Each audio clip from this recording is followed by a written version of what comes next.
Für mich ist immer klar, wenn ich das Auto bewege, muss ich die Zeit dafür haben. Sprich, ich fahre jetzt nicht mit dem Wagen irgendwo hin, wo ich es eilig habe oder sonstiges. Ich setze mich da rein und ich möchte es einfach genießen. Das ist für mich so mein Rückzugsort.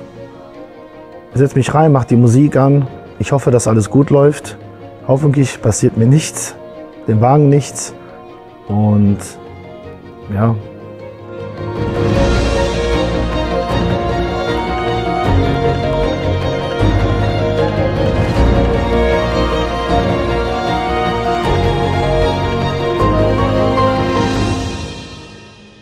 Ich bin der Dado, bin 37 Jahre alt, komme aus Gelsenkirchen und fahre einen W124er Coupé.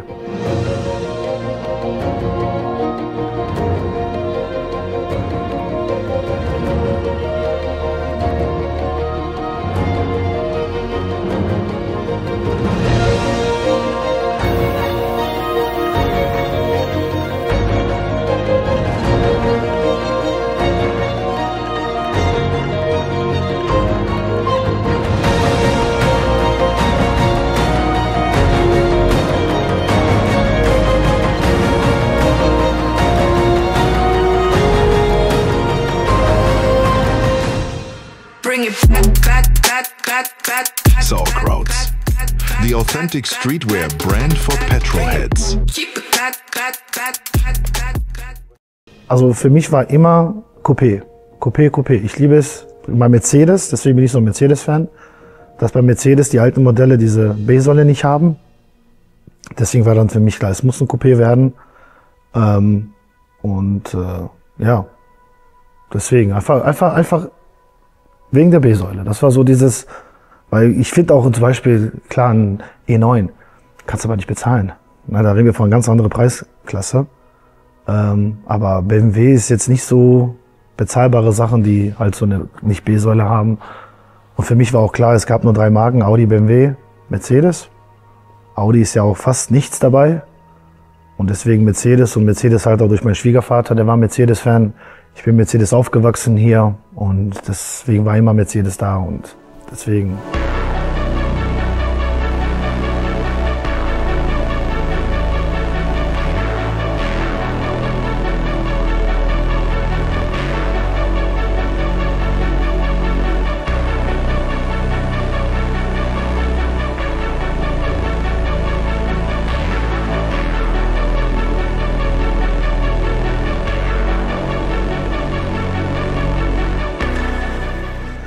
Bei mir fing das relativ spät an. Ich habe, 2015 fing das bei mir so an mit der Autoliebe. Ich habe damals durch Videospiele, habe ich bei Need for Speed Underground 2 zum Beispiel angefangen mit den Autorennspielen. Da fing das an, dass ich die Liebe zum Auto gefunden habe. 2016 sind wir zum See gefahren, gemeinsam das erste Mal. Und dort ist das dann quasi alles entstanden bei mir. Ich habe dann die alten Autos gesehen, wo ich vorher wirklich gar keine Bindung zu hatte. Habe ich gesehen, wie schön das eigentlich ist, alte Autos mal wieder neu aufbereitet zu sehen oder restauriert. Und da kam der Entschluss für mich, da ich ein Mercedes-Liebhaber war immer, ich brauche so einen Oldtimer.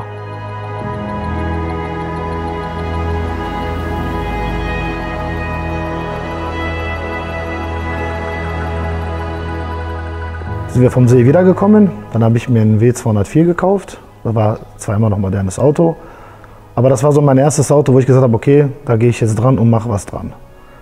Da ist dann leider, habe ich schnell festgestellt, ist doch nicht das, was ich suche. Und bin dann halt hingegangen und habe was Altes gesucht. Und da war mir der 124 aufgefallen, als Coupé, mit der quasi ohne die B-Säule. Das hat mir sehr, sehr gut gefallen. Bin auf die Suche gegangen, habe dann tatsächlich 2, 3 Stück gefunden, bin mit einem guten Freund hingefahren, der ist Lackierer, hier aus der Halle bei uns. Der hat sich den Wagen angeschaut und der hat halt immer gesagt, so, okay, das ist nicht so eine gute Basis, das ist nicht so gut. Und bei dem dritten, das ist jetzt auch der geworden ist, sind wir da hingefahren.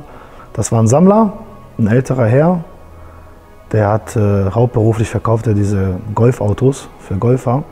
Und da ist ein Mitarbeiter mit so einem Auto rückwärts in die Tür reingefahren, bei der Beifahrertür. Und für den Sammler war das Auto nicht mehr original. Sprich, er wollte das nicht mehr nachlackieren, er wollte das nicht ersetzen. Und für ihn war dann klar, das Auto muss weg. So. Ich bin dann da hingefahren, der Wagen stand dann bei ihm 6 Jahre, stand der rum. Der hat zwei Vorbesitzer aus Berlin, 2 ältere Herren. Der Wagen war in einem, ja, relativ für mich zumindest guten Zustand. Der Kollege, der dabei war, hatte mir vor dem Kauf eigentlich abgeraten, weil der Wagen, wie gesagt, gestottert hat. Die Fensterheber gingen nicht, Schiebedach ging nicht. Ja, also der hat auf jeden Fall ein paar Kleinigkeiten gehabt, wo ich gesagt habe, okay, das stört mich persönlich nicht, das kriegt man hin. Mir hat immer jeder gesagt, an alten Autos kannst du fast alles reparieren. Da kommt man überall selber noch gut dran. Deswegen war für mich so, ich will auch basteln, es soll nicht perfekt sein.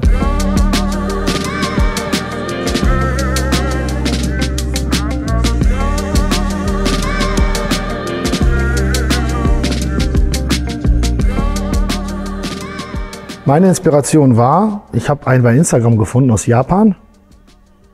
Da fährt einer auch so ein 124er Coupé in Rot. Auch mit dem AMG-Paket, 3-teilige Felgen drauf, Aeros. Und das war so das Auto, wo ich gesagt habe, so soll er werden. Dann hat er den umlackiert irgendwann in grün. So, und dann war für mich dann auch klar, es soll in die grüne Farbe gehen, weil es eine meiner Lieblingsfarben ist. Bin ich dann hingegangen, habe mir Farben gesucht und dann ist mir eingefallen, ich habe mal am Wörthersee einen Porsche gesehen mit der Farbe. Und da habe ich mir damals immer gesagt, sollte ich immer mal ein Auto machen, die Farbe muss es werden. Als ich den Wagen dann hatte, habe ich mir sehr lange überlegt, welche Farbe es werden soll, weil ich Angst hatte, ob die Farbe dazu passt. Bei so einem Porsche, der 365er ist halt mehr rund, wie das mit den Lichtverhältnissen ist. Aber letzten Endes haben wir gesagt, okay, wir wagen es, wir machen die Farbe einfach. Ja, und dann haben wir diese Farbe genommen, haben den lackiert.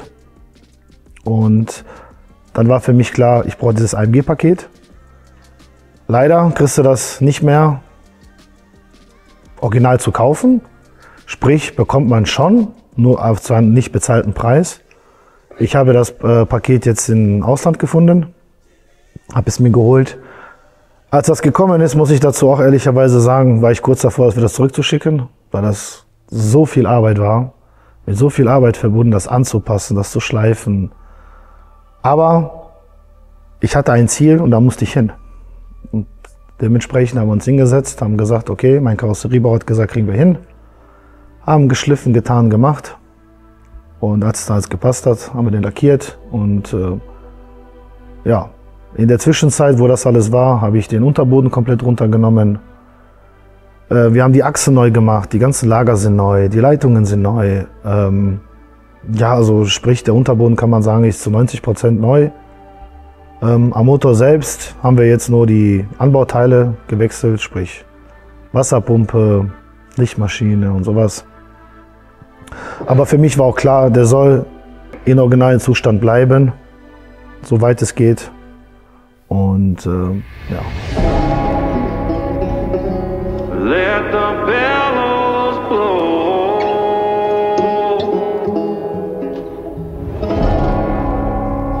Let the fire grow. Verbaut ist ein TH Technics Luftfahrwerk mit einer Airlift 3P Steuerung. Ein 19 Liter Tank ist drin, 2 Kompressoren. Ich selber bin mit dem Fahrwerk sehr zufrieden. Ich habe damit gar keine Probleme. Ist jetzt 4 Jahre, seitdem ich den Wagen habe, ist es verbaut. Viele Kilometer mitgefahren. Sehr zufrieden. Ne? Bei den Felgen, ja, das Auto hatte schon in den 4 Jahren mehr Felgen drauf wie Vorbesitzer. Das ist wirklich, ich habe so rumgespielt, geschaut, was passt. Und am Ende des Tages war dann auch klar für mich, es müssen irgendwann RS-Felgen kommen. Lange gespart. Felgen günstig angekauft, fertig gemacht mit Freunden, weiterverkauft. Und am Ende des Tages sind es dann die RS geworden.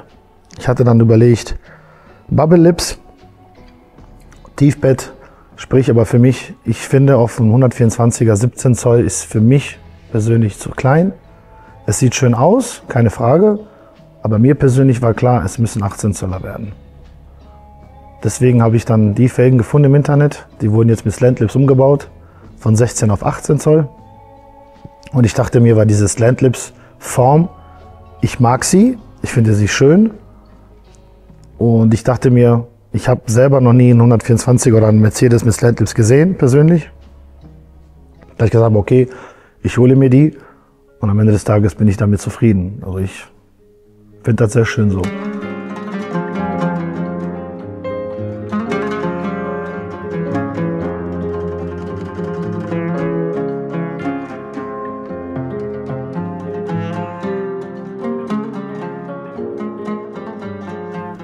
Als ich den Wagen gekauft habe und wir uns an die Fehler rangemacht haben, sprich das Stottern nenne ich das jetzt mal, sprich wenn ich 80 km/h gefahren bin, fing der Wagen an zu stottern. Da hat sehr geruckelt.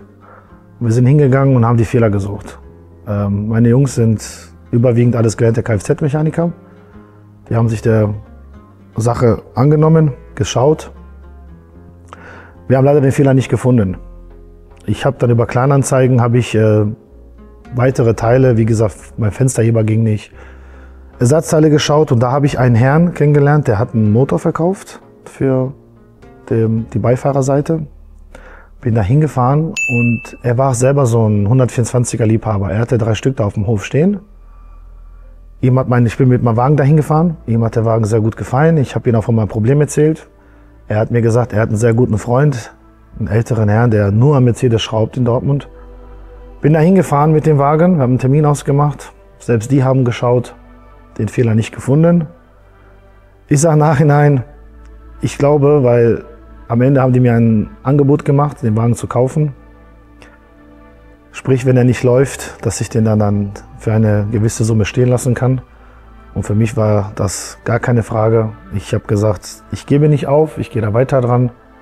Und ja, dann habe ich einen Herrn kennengelernt, bei uns an der Halle, das ist ein Hallennachbar. Wir waren nachts bei uns an der Halle am Schrauben. Er kam dazu und fragte, was wir da machen, da habe ich ihm das auch natürlich erklärt. Er sagte zu mir, fahr den Wagen in die Halle rein, ich schaue mir das eben an.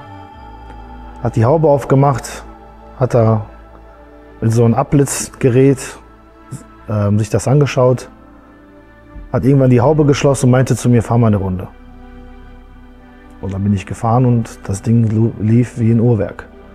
Also ich konnte das gar nicht glauben, dass das dann am Ende des Tages doch so eine Kleinigkeit war, wo wir wirklich schon, ich glaube mittlerweile waren wir da schon in der 5. Woche dran, fast tagtäglich, wo ich wirklich schon gesagt habe, wo mir Freunde schon empfohlen haben, Dado, du hast ein Angebot bekommen für das Auto, gib den ab, hol dir was anderes wieder, das kriegen wir hin. Aber nein, am Ende des Tages lief er dann doch.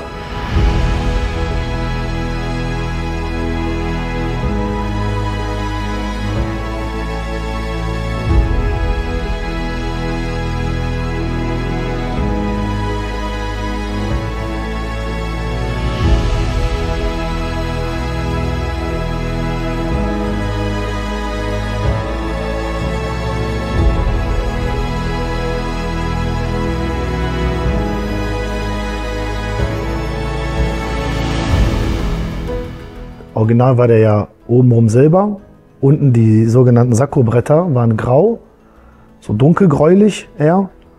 Und als wir den lackiert haben, bin ich auf die Idee gekommen, das Auto also komplett in der Wagenfarbe zu lackieren und die Sakko-Bretter halt matt und nicht mit dem Klarlack zu lackieren. Sprich, um halt trotzdem den Unterschied zu sehen. Und ja, deswegen, also der Wagen ist komplett in Wagenfarbe und der Unterschied ist oben Klarlack, unten matt.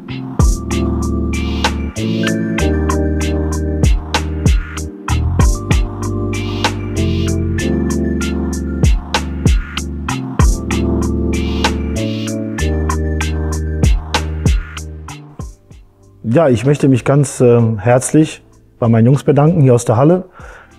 Die haben mir bei allen Sachen geholfen und der Zusammenhalt bei uns ist sowieso sehr stark. Wir helfen uns, wo wir können bei den Autos. Dann möchte ich mich noch ganz herzlich bei Essad und Kemo bedanken. Essad ist der Lackierer, der das Auto so lackiert hat, wie der jetzt da steht. Und der Kemo ist der Bruder, der damals das Auto wieder auf die Straße gebracht hat, dass es ruckelfrei fährt. Bei den beiden möchte ich mich auch ganz herzlich bedanken. Ich bedanke mich bei meiner Frau, die seit 21 Jahren an meiner Seite ist, mit sehr vielen Höhen und Tiefen. Und das Thema Auto war bei ihr auch am Anfang sehr schwierig, gerade da wir Kinder haben. Aber sie selber sagt heute, hätte sie gewusst, wie glücklich ich mit einem Auto bin, hätte sie das schon eher erlaubt. Erlaubt hört sich jetzt komisch an, aber ist natürlich immer mit sehr viel Zeit und Kosten verbunden. Und deswegen will ich mich bei ihr ganz herzlich bedanken, dass sie das so mitmacht, das unterstützt, dafür Verständnis hat. Das ist mir auch sehr, sehr wichtig. Und ja.